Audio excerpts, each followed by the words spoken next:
John 6:27.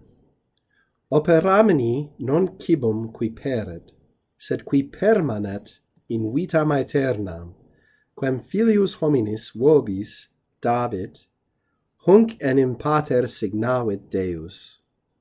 Work not for food which passes away, but for food which remains or continues on into eternal life, which the Son of Man will give to you all. For God the Father has placed his seal upon this one, upon him.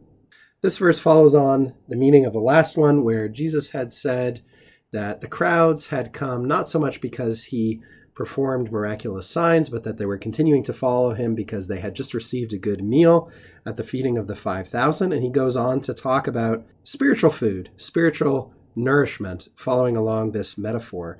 This first word here comes from a deponent verb, operor, not found in Cicero or in Caesar, but used frequently thereafter, particularly after Augustus, in a number of different senses. If you find it with the dative case, you can use it to talk about things on which you bestow labor, things for which you work, but you can also evidently find it used with a simple accusative here of the thing for which, as an end, the work is done or the labor is done. I'm not entirely sure whether this kind of construction is peculiar to the Vulgate or to later Latin. Indeed, it strikes me as a little bit unusual, but that doesn't necessarily mean that it is. So at least when we're reading the Vulgate, we should expect to see operor with a direct accusative object here in this sense, the object or result of one's work. Work for, Jesus says, food, and then this kibos is the antecedent of this first relative qui, and then also for the second. So work for food, don't work for food, I should say. And by the way, we ought to remember that in the case of the passive voice, or in this particular case of verbs that look like they're in the passive voice, but actually have active meaning because they're deponent, the imperative mood, and we have the second person plural imperative form here, looks exactly like the indicative mood. So you might have missed some contextual clues here that indicated that this was a command, but knowledge of those two similar forms would help you see that possibility, at least, even if you weren't initially sure that that's what you had. So, operamini non cibum qui perit, not the food which passes away or perishes, but that which goes on, that which continues or endures in plus accusative, into eternal life.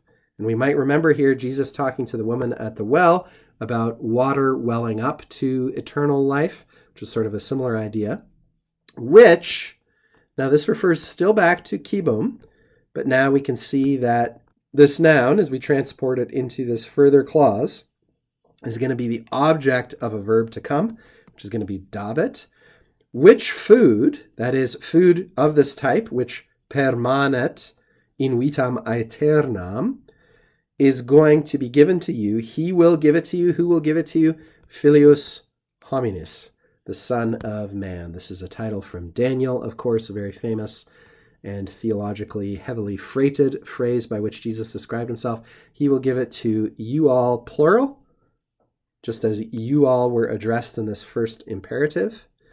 Here we've got to add some punctuation for our English brains. For, this is always an explanatory word, whereas our subject, pater Deus, that presents no problems, hunc signavit. So hunc is referring back to Filius, this man, the Son of Man. God the Father has set his seal upon that man. He has imprinted him with his seal, so to speak. That is indicated that the Son is his representative and vicarious presence on earth, and so has the ability to give this kind of food and to fulfill these promises.